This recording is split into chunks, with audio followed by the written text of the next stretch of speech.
So as I said all summer, Chungmonggu Naga. Every day is a Chungmonggu Naga day. What is going on, Korea? Welcome back to another episode of Reacts, where we're going to go and have a look at what's going on in Korean Twitter, following obviously Son Heung-min and other things. Going to be looking at Chungmonggu as well, who's come under a lot of fire in the last 24 hours. So the first one is, look at that. Sonny on Instagram saying, "New year, new game. Thanks to EA Sports FC for my own FC25 copy. Let's go." And Joel Kim is saying, "Is this the first time a Korean player was featured on the front cover of FC?" Well, seeing as FC's only been going for 2 years. Yeah, but I don't know if this is actually the official cover or if it's just one that they've made Sonny particularly version. for Son. Sonny special dish. How good do you reckon he is at FC25 or FC? Or FIFA? His dad won't let him spend too much time on it. I hope he's not too good. You know what I mean? But I would love to give Sonny a game. Come on, Son. I'm calling you out. I can beat you any day. Do you reckon if he concedes a goal on FIFA, like his dad makes him do like 1 million kick-ups in the goal? You're not allowed to sleep until you win another game. So obviously Sonny there promoting the game. Next one from Albert Kim saying the KFA and chairman Chungmonggu are getting absolutely destroyed by Korean politicians during a live hearing.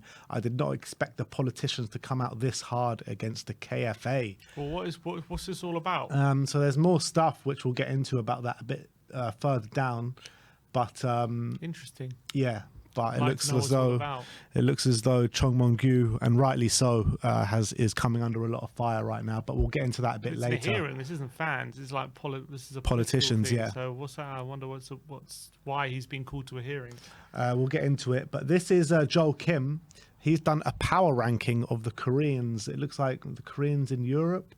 And it says, league football is back after the international break. We return with the power rankings to pleasantly find several of our players return from form at their clubs. Ji-sung, for instance, rebounded nicely after a brief slump, while our favourite monster, Min-jae, has rediscovered his dominant form under company. Unfortunately, Hwang Hee-chan has had a tough start to the season, struggling for minutes despite his record-breaking campaign last year. Let's hope he rebounds quickly for Wolves. But look who's at the top. Who else? Look who is at the top. Can you just press show more on that tweet? There you go. Son Heung-min. After a tough loss to Arsenal, Sonny bounced back with a stellar performance against Brentford, notching 2 assists and tying his personal best for creating 7 chances in a single game. He currently leads the Premier League in chances created from open play and continues to demonstrate his leadership as the Spurs' elder statesman. Sonny claims the top spot for this week. And it was a really good performance from Sonny. Like he mentions, 7 chances created, which is the most in any single game, isn't it, from any Premier League player this season. And he's now top of the league for open play chances created as well in the whole Premier League. So, yeah. There you go. Sonny. Who said he can't create from the left? Lee Kang-in. Lee Kang-in it comes in at number 2. Kim Min-jae comes in at number 3. Lee Jae-sung comes in at number 4. Hong Hyun-suk comes in at number 5. Hwang In-bom for Feyenoord is in number 6. Lee Yong-jun at 7. Oh Hwang-gyu is at 8. Eom Ji-sung is at 8. Sorry, both at 8, it looks like, is what they say. Yeah, level. I don't know. One, I think Eom-jun, he meant to say 9. And Bae Jun-ho at number 10. Apparently he struggled to find some early season form, unfortunately. Honourable mentions Seo Young-woo and Park Seung-ho. Nice. Well, some good start to the season for some Koreans here. Yeah, absolutely. And look at this picture from Sonny on the L-Man. Clara says he looks so damn good, and he bloody does look good in that picture, doesn't he? No brush up at all. No Photoshop. Not at all. All natural. All natural from Sonny, man. No filter needed. What's that? He's got a chain on his wrist. Looks nice. What's that? An old school camera. Love it. Big up, Sonny. This one I found quite interesting. Steve Han. This is a quote from the head coach of Feyenoord. Hwang In-bom to settle as a number 6 for Feyenoord. Head coach Brian Prisk says a defensive midfielder used to be a physically strong and won duels for the defence. With us, we need someone there who can play football. Pirlo is the example. Hwang at 6 gives me that kind of confidence. We're looking for a Comparing Hwang In-bom to Andrea Pirlo. We're looking for he's the Korean Pirlo. Didn't you know? I actually think Hwang In-bom is a very underrated player because he's actually been very consistently in Europe's top 5 leagues or top division football in Europe for a long time now. So he's actually, and also I always feel like whenever he plays for Korea, he's one of the more consistent players as well. So I do think he's a very good player. I'm not sure he's quite on Pirlo's level, but I do think he is that kind of number 6 who can dictate the game because he's got a good passing ability. He's got good, he can set the pace of a game, control the tempo of a game. I think he does that well for Korea. If things don't work out with Cardozo, are you looking at Hwang In-bom? I'm not sure about for the Premier League. I definitely think you need a bit more physicality to be a number 6 in the Prem. But I can understand in the Eredivisie why he worked. Davina THFC was at the fans forum yesterday, and there's a little clip from it. They asked Sonny, who is your favourite Spurs player of all time? And he said, Ben Davies. He had to say someone who stood the club. Couldn't say Harry Kane. But whenever the club ask him anything about anything, who's your best friend, who's your favourite player, who's this, who's that, it's always Ben Davies. Exactly. They've been together through thick and thin, haven't they? Joel Kim says, KFA President Chung Mong-gyu getting an earful from Korean legislators. For those new to this, we have a corrupt dictator destroying Korean football. The government is finally intervening with this hearing. They cannot institute changes, but this is stiff rebuke. I don't know what they're saying. Yeah, I wonder what it's all. So they're going into one on what, corruption charges or allegations? Yeah, it looks as though it is corruption. In the replies, it says, I don't know anything about this situation, but does it affect the presentations of the national team?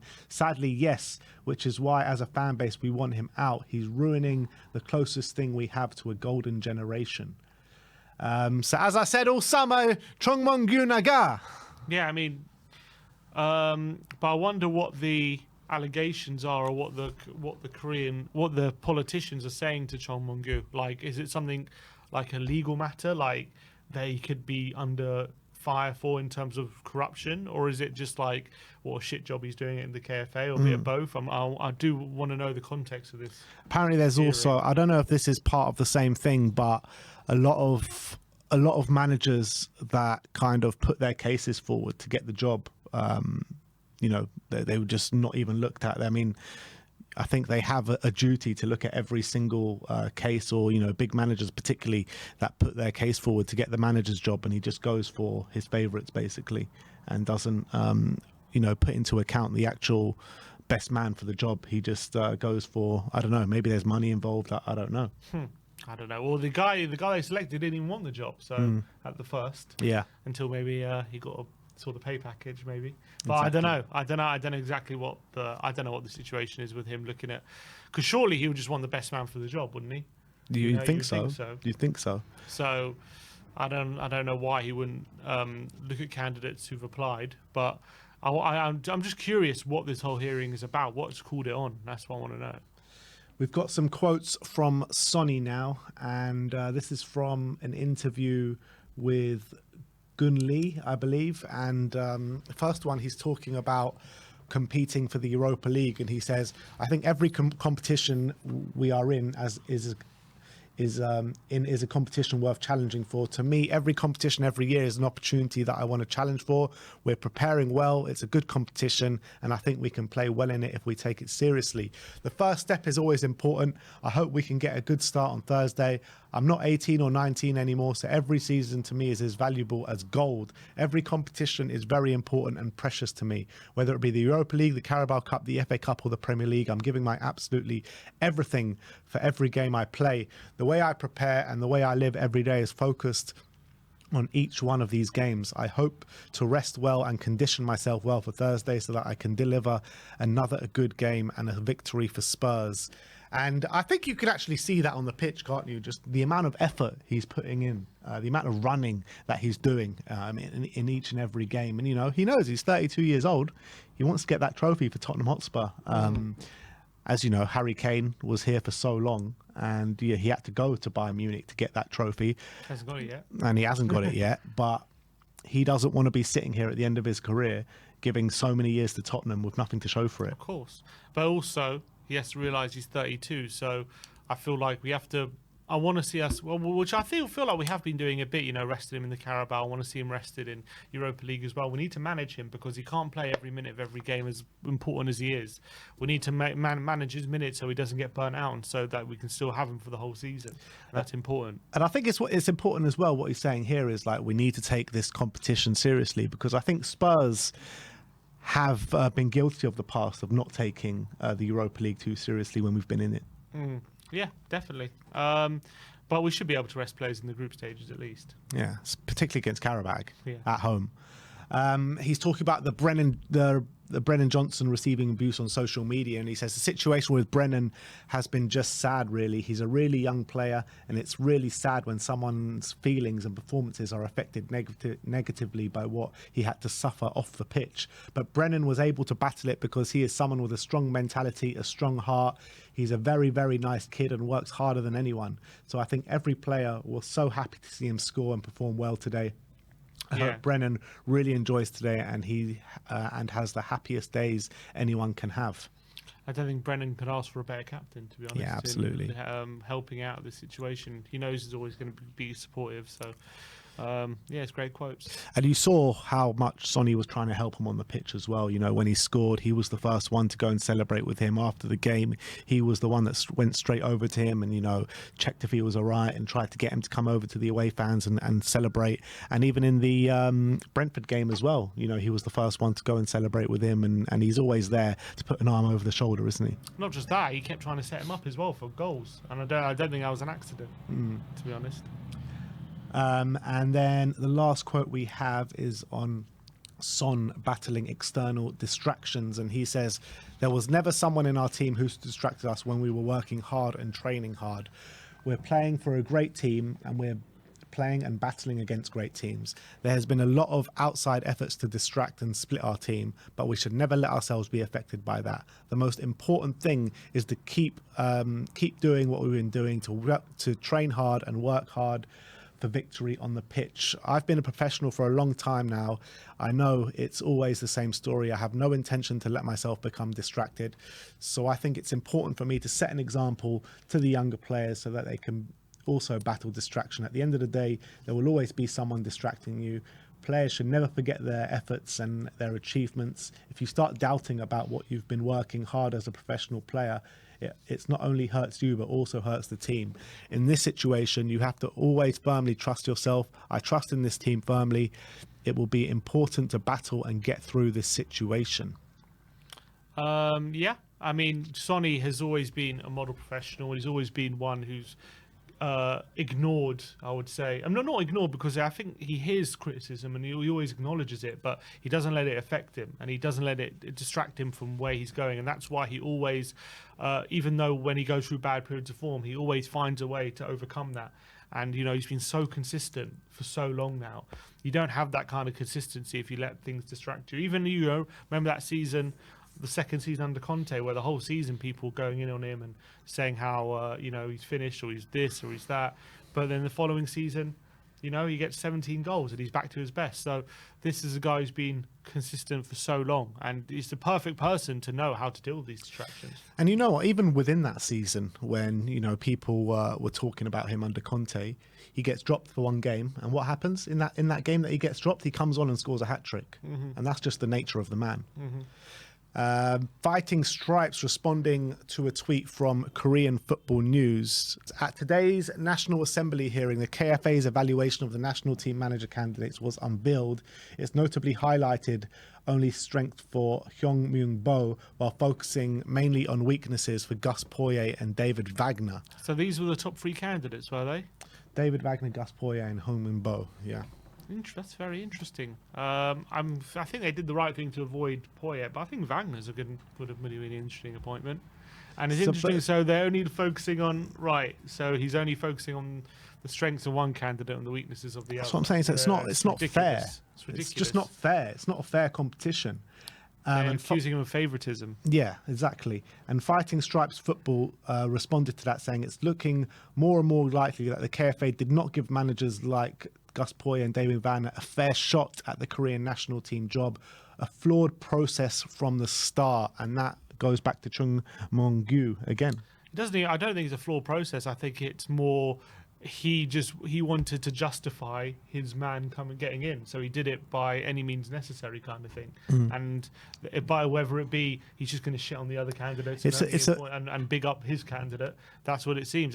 It's not a flaw. It's not a process at all, in my opinion, if you know what I mean. It's a flawed process by designed by Chung Mong-gyu to get his man in, where he's trying to convince everyone else that he's the right man for the job. Yeah, I think it's all by design. Yeah, I feel like it's well. That's what I'm trying to say. I feel like it's not a process. I feel like it's just a biased way of looking at it. And he's basically made his decision, and he's like retroactively justifying it by saying, "Oh, actually, he's not good at this, but look at my guy. He's good at all this and this and this." Exactly. And he's not even. That's not a process. That's just him being completely biased. 100%. Footmob tweeted out their team of the week for the Premier League, and he says Luis Diaz earned our highest marks, while Dean Henderson, Nicholas Jackson and Son Heung-min also recorded ratings in the 9s. And there's a rare appearance for Ashley Young rolling back the years at left back. So if you look at the team, you got Henderson in goal, Konsa, Kanate, Romero and Young at the back, Caicedo and Madison in midfield, Sonny on the right for some reason. Rogers in the middle, Diaz on the left and Jackson up top. So 3 Spurs players there. Would have been a travesty if Son wasn't included. So interesting that Son got the highest rating for Spurs players as well. But he had a great game, so deserved it. And last but not least, Who Scored put their Bundesliga team of the week. And Kim Min-jae there at the heart of defence. Look how many Bayern players there are. They've had a brilliant start to the season under Company. 10 out of 10 for Elise, look at that. Yeah, I mean, he's smashing it, Elise, in the Bundesliga. Santos in goal, Hincapié, Kim Min-jae and Upamecano at the back, with Elise, Wirtz, Musiala and Grifo in midfield, with Burkhardt, Undav and Harry Kane up top. This is what I was saying about Kim Min-jae last season, because obviously I don't know if Dyer gets to looking anymore, but people were saying, oh, does Kim Min-jae need to leave Bayern? He's out of the team. They're picking Dyer ahead of him. I was like, just wait till they get a new manager, and I'm sure that Kim Min-jae will be ahead of him. I think it was just for some reason, Tuchel preferred Dyer. I'm not sure why, but it worked for Tuchel. But I don't see Bayern letting Kim Min-jae go once they get a new manager. So the only minutes Eric Dyer has seen is 10 minutes at the end of the first Bundesliga game against Wolfsburg and 23 minutes at the end of the Dynamo Zagreb game when they had already scored like 7 goals. So look, it always made sense because the way that they were playing their football under Tuchel, it kind of suited Dyer. But now they've got Company, a high-pressing manager playing a high line. It's never going to work for Eric Dyer there. No, of course. And Kim Min-jae's a better centre-back, in my opinion, of this current... I think he's better centre-back. So it was always going to be the case, in my opinion, that he was going to... it was always going to be the case, basically, that he was going to win his place back. Well, there you have it, guys. That is our reacts for today. Let us know your thoughts in the comments section below. Every day is a Chung Mong-gyu Naga day, and we'll see you all soon. Thanks for joining, guys. Out. Yeah.